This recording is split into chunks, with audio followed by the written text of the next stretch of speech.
Rodrigo Aidar, todas as sextas-feiras com a gente aqui no meio do dia. Aidar, prazer tê-lo conosco mais uma vez. Boa tarde para você, como é que vai? Oi, Aidar. Boa tarde, Fábio. Boa tarde, Gabi. Prazer é todo meu, sempre. E aí, Aidar, vamos falar. Eu sei que você quer fazer uma pergunta pra gente, Aidar. Fique à vontade, que hoje a gente vai inverter aqui um pouquinho a coisa. Manda. Não, eu queria começar a coluna de hoje. Eu quero começar a coluna de hoje perguntando o seguinte: quantos anos vocês acham? Não é uma pergunta retórica, eu quero que vocês chutem. Quantos anos vocês acham que um processo pode durar na justiça sem qualquer conclusão, sequer em primeira instância? Gente, não deveria demorar muito. Deixa eu ver, 5 anos? Eu ia chutar por aí, 8 anos, vou chutar mais alto. Eu tô trazendo um caso hoje, vocês dois erraram, passaram longe. Desculpem, Aidar. Eu tô trazendo um caso hoje de um processo que está se arrastando há 11 anos. Nossa, e a gente foi muito otimista, tá vendo? 11 anos, exato. E a gente não sabe se o juiz ou os juízes, porque num espaço de 11 anos, eu tenho certeza que o próprio juiz do processo já deve ter mudado, tomaram sequer depoimentos para instruir a ação. 11 anos, pessoal. Para que a gente tenha uma ideia do tempo, 11 anos são quase 3 mandatos presidenciais. Aí a gente tem uma ideia do que significa isso. Esse caso é o seguinte: na semana passada, a 6ª turma do Superior Tribunal de Justiça deu um habeas corpus por unanimidade, ou seja, os 5 ministros concordaram, a um cidadão, um sujeito, que estava preso preventivamente há 11 anos, por tráfico de drogas, associação criminosa e associação para o narcotráfico. Ou seja, ele é acusado de uma série de crimes graves, não tem sombra de dúvida. Mas isso, em vez de... Porque aí a reação natural é um sujeito acusado de todos esses crimes, o STJ vai lá e dá o habeas corpus. Isso torna o caso um pouco pior pelo seguinte: o STJ não tinha alternativa se não soltar esse preso. E eu vou explicar por quê.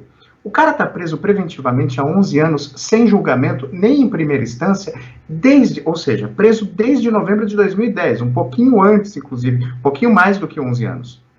E segundo, porque se a gente somar as penas mínimas a que ele poderia ser condenado caso os crimes que ele é acusado, investigado nessa ação, se comprovem, elas somam 10 anos e 4 meses. Ou seja, o sujeito está preso preventivamente há mais tempo do que a soma das penas mínimas às quais ele pode ser condenado. Então, independentemente do crime de que o réu é acusado, ele ficar preso há mais tempo do que a soma das penas mínimas é absurdo, é quase inacreditável que o processo, ainda hoje, com toda a tecnologia que já foi acolhida pelo Poder Judiciário, tramite por 11 anos sem qualquer desfecho, gente, em primeira instância.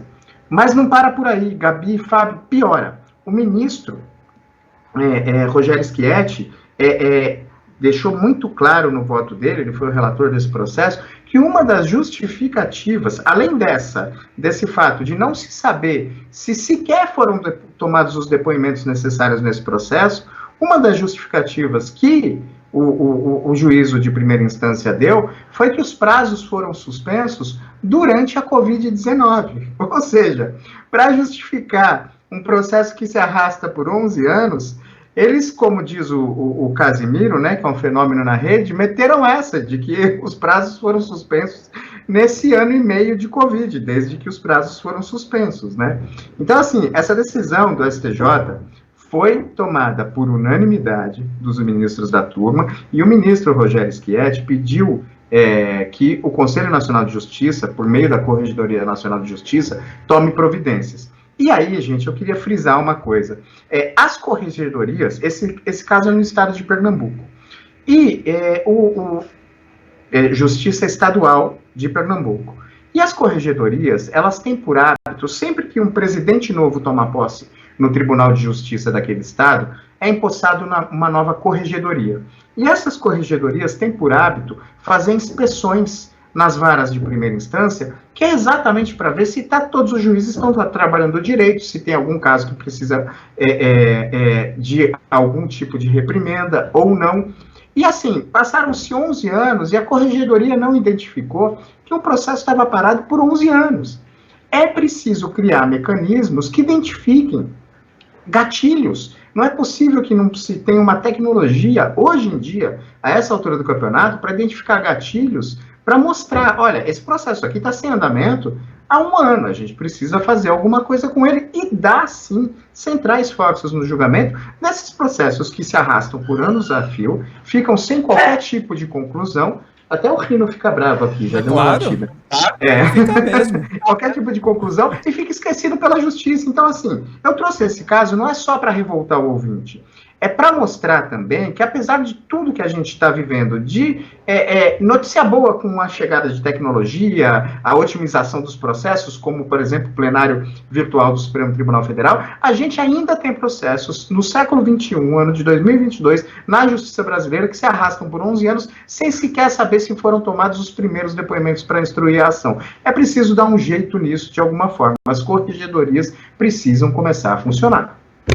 Aidar, queria te fazer uma pergunta. A Corregedoria Nacional de Justiça está ligada ao CNJ, certo?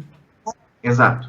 Exato. E eu queria te perguntar em que circunstâncias, né, o CNJ atua, ou deveria atuar, ativamente, e em que circunstâncias ele atua de forma responsiva, ou seja, ele precisa ser acionado, provocado, questionado para tomar uma providência. Eu pergunto, porque estou ouvindo você falar dessa situação, e junto na minha cabeça, né, com um outro funcionamento que não tem a ver com esse, que é de uma reportagem que a Folha de São Paulo trouxe essa semana, dizendo que no CNJ não aparecia o contra-cheque de um número enorme de magistrados que deveria estar exposto lá, e a resposta do CNJ era que, os tribunais é que mandam isso e, enfim, eles não mandaram. E aí eu fiquei pensando, mas aí você não pergunta? E aí, não mandaram, então pronto, acabou. Então, eu queria te perguntar isso, quando o CNJ atua de forma ativa, né, proativa talvez, e se deveria atuar? Gabi, você sabe que isso foi uma questão que foi julgada, inclusive, é tão importante essa sua pergunta, que ela foi julgada pelo Supremo Tribunal Federal há alguns anos. Eu não vou lembrar exatamente quando, mas eu acho que há uns 7, 8 anos, houve uma discussão muito forte no Supremo sobre quando entrava a Corregedoria Nacional de Justiça e quando era a Corregedoria Local.